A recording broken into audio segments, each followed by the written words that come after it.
Hello and welcome. My name's Sam. I'm a nutritional therapist, and it's my aim to help women going through the perimenopause, menopause and into older age as easily and painlessly as possible. And so I like to talk about a few things that can help us, particularly from a nutrition point of view. And today I wanted to really look at perhaps an example of a menu plan and how that might support us, how each food can benefit us at this stage in our lives, and help us sort of manage those symptoms that can be problematic and reduce risk of disrupted bone health, cardiovascular disease, etc. So it's only a one-day menu, but it gives you an idea of where to start. So I thought we'd start with breakfast. If you eat breakfast, everybody's going to be different. So this isn't going to be suitable for everyone. And even some of the foods I've put in here may not work for some people. So keep that in mind. You might need to swap things around a bit. But I put down a breakfast of Greek yogurt with berries, including flax seeds, chopped walnuts and cinnamon. And this is pretty much what I had today. I also had some toasted hazelnuts on mine. But it's, pretty much what I had, actually. So, first of all, the Greek yogurt is quite a good source of protein, which is great for our muscle maintenance. And that's one thing that tends to drop off as we get into middle age, is we start to lose some muscle mass. So ensuring we get good protein, particularly beginning of a meal, and breakfast in particular, is a good idea. And Greek yogurt tends to have higher levels of protein than ordinary yogurt. So I make my own, so I know the quality of what I'm having. So that's really good. It's also got some calcium that can be useful for supporting our bone health. It's not the only mineral though, we must remember that. Calcium is the one that's always highlighted, but there's so many others that are really important. If we're short of those, too much calcium could be a problem. So we've got that, number one. Then we've got the berries, and we've spoken about berries before. These are rich antioxidant polyphenols, so these can support our heart health, for instance. So these help us fight the free radicals and oxidative stress that are going on in our body.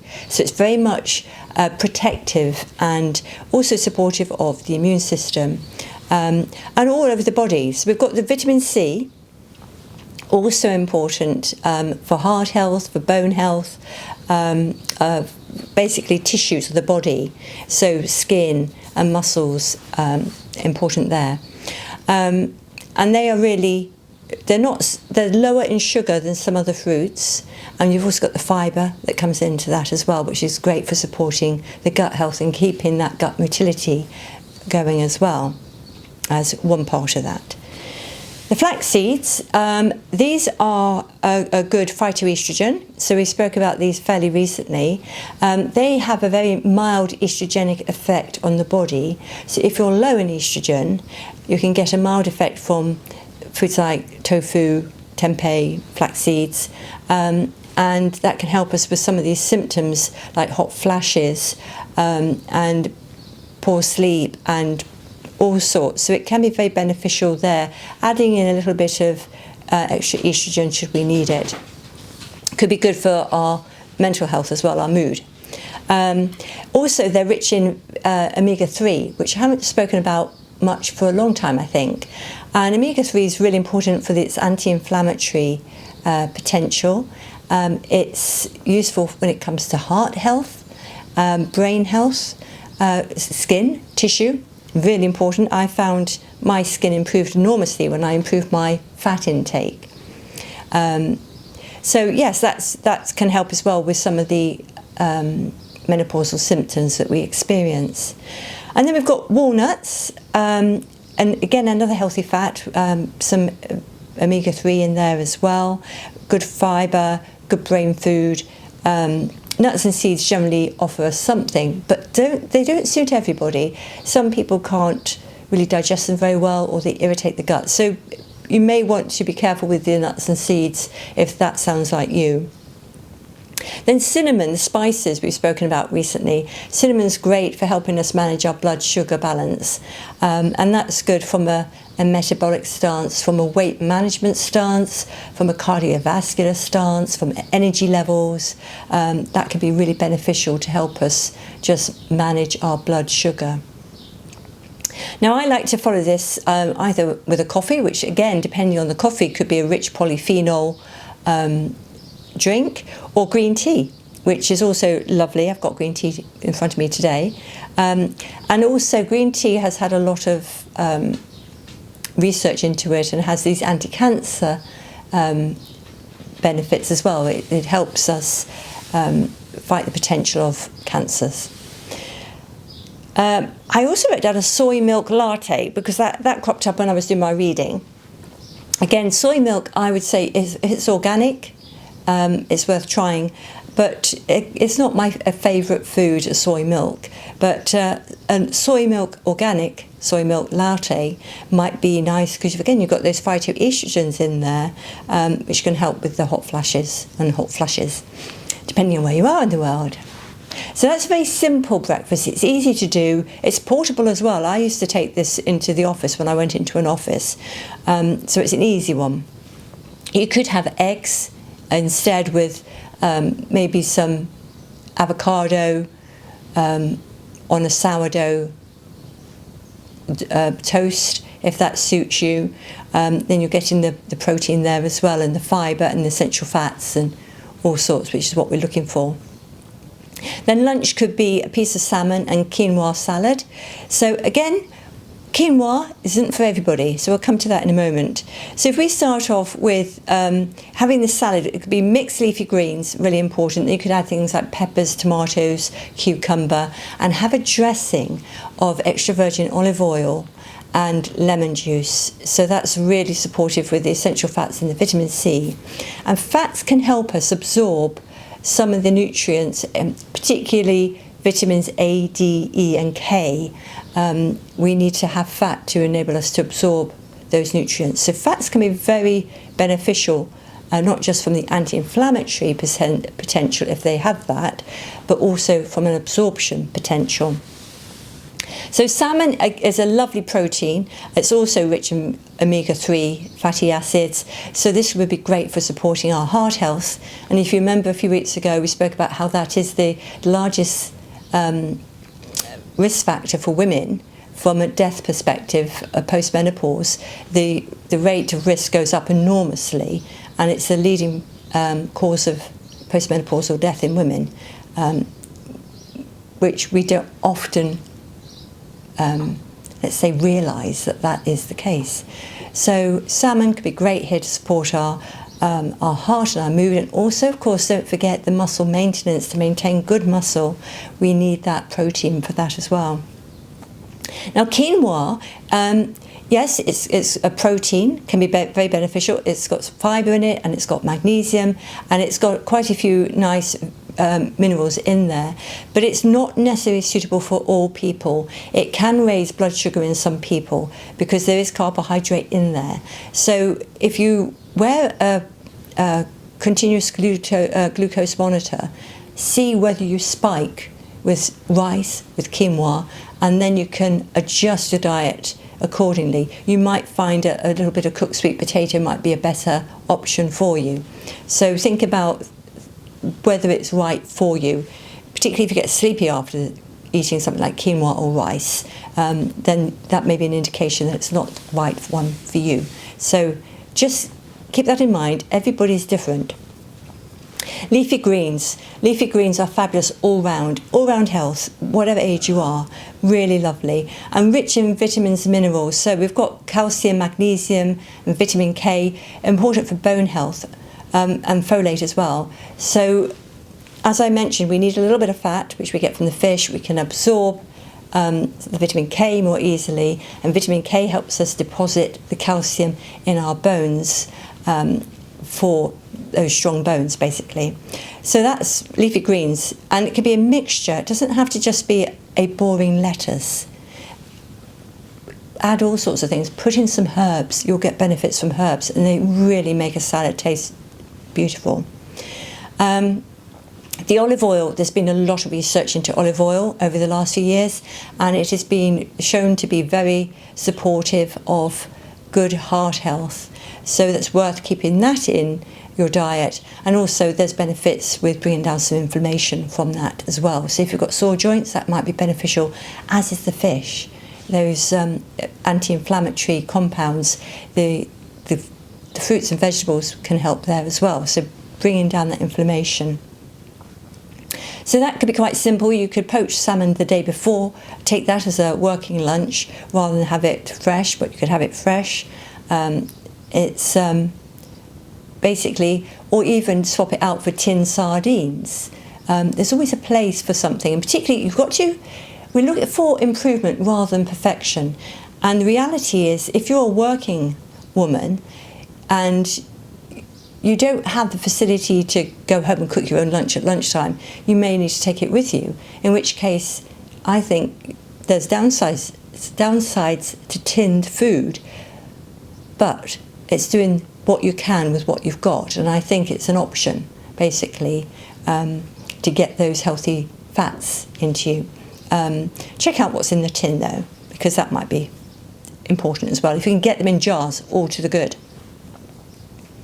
Then dinner, you could have something like a chicken or tofu stir fry with vegetables, so including things like broccoli, bok choy, mushrooms, peppers, garlic and ginger. Of course, we've mentioned those previously. And maybe serve that with a side of brown rice if you need a carb. If you put enough vegetables in, I don't always have an obvious carb like rice or noodles. I don't tend to do that. But again, you've got the protein for the muscle support, and so I've got Molly here now, she's putting me off. And the tofu as well offers the protein, and also these isoflavones, which are the phytoestrogens that can help boost our levels of estrogen, which again can help modulate some of these symptoms that we experience. Okay, boo-boo, she wants a fuss. Broccoli and bok choy, again, rich in things like calcium, vitamin C, and all sorts of vitamins and minerals in there. And again, it could be supportive for bone health, heart health, immunity, some anti-cancer properties in there as well. And then mushrooms. Now, if you put them on the windowsill, they can absorb some of the UV light, and therefore you may get some benefit of vitamin D through your food, possibly from fish as well. Well, sorry about that. I hadn't realised my microphone battery had gone partway through. So we were talking about our main meal, and I've just spoken about mushrooms. So brown rice is the next one on the list for that meal. It's a complex carbohydrate and full of fibre. It can help us manage blood sugar balance compared to white rice, but this is very much an individual thing. Some people find that rice will spike their blood sugar, and it may be that even brown rice can do that. So it's worth being aware of how you feel after you eat it, and if you can get hold of a continuous glucose monitor, then that can help you establish where your spikes are. So, I mean, when we eat, we will get a rise in our blood sugar. That's the nature of the beast. But it might not be right for everybody. And I find that during the evening, I reduce a heavy carb like rice. I tend to just have vegetables and just have extra vegetables, which is useful. After dinner, if you want something that's a little bit sweeter, you could have a kiwi, which is rich in vitamin C and also associated with good sleep. So this is quite a nice after dinner fruit. And if you have, say, some pumpkin seeds with it, then you're getting some minerals like magnesium and zinc, and the health benefits of the fibre as well from that, and healthy fats. So you're getting a lot from those seeds. That can be beneficial for your sleep, for your bone health, for your immune system. But again, seeds are not suited to everybody. It may be, if you've already got a disrupted gut, seeds may be too small, may irritate the gut, as with diverticulitis. But they are, I think, a useful addition to the diet if you can tolerate them. Plenty of water throughout the day, that's for anybody. We need to stay hydrated. But also, Limitations, excuse me. This applies to everybody, but it's particularly significant for women during these mid-years. Reducing alcohol, that can be really detrimental to a good night's sleep. It may send you to sleep initially, but it can disrupt your sleep and wake you in the night. So avoiding alcohol, there's so many correlations to imbalances as well in the body, so it's not ideal. Avoiding processed foods. Generally, they're not nutrient rich at all, so you might eat more to get the nutrients your body craves. They can have additives in there that can be negative towards the body, and sometimes even damaging and harmful. So avoid processed foods. And then sugar in all its forms. Fruit tends to be fine, but being aware of some fruits being very high in sugar, you don't want to eat loads of it. But also be careful of high sugar foods. Keep it for those rare occasions where you might be going to a birthday or an event, rather than have it as an everyday substance. It can damage the blood vessels of the body and lead towards troubles with the heart there. So there's just a few things. If you would like to have a snack during the day, I always like sliced apple and almond butter. It's one of my favourites. You've got a lovely blend of the carbohydrate and fibre from the apple, and then the protein from the almonds, as well as the healthy fats. And the almonds help reduce the speed at which that carbohydrate is released into your bloodstream, so you get a bit of a balance there from a blood sugar perspective. So you're getting the vitamins and minerals, good fibre, say, keeping the gut going, with that pectin particularly in the apple. What else do we have? We've got, of course, magnesium and vitamin E in the almonds, and vitamin E is great for skin. Magnesium, we know, is great for sleep and muscle relaxation, and also an important mineral for bone health. So there's a lot going on with these foods that can help support you at this time of your life. So I hope you find that menu simple. I think it's quite a simple one to adapt, as well as to make, and particularly if you're away from home, that breakfast and lunch are portable. But you can adapt them and swap those foods out for other things that you may prefer. And just a caution over some of the, say, nuts and seeds if they're not suitable for you, and also with the quinoa, brown rice, the carbohydrates in general. But please share this with somebody who may benefit, who wants to have an idea of what would support them at this time. Please like and subscribe if you would. It doesn't cost anything.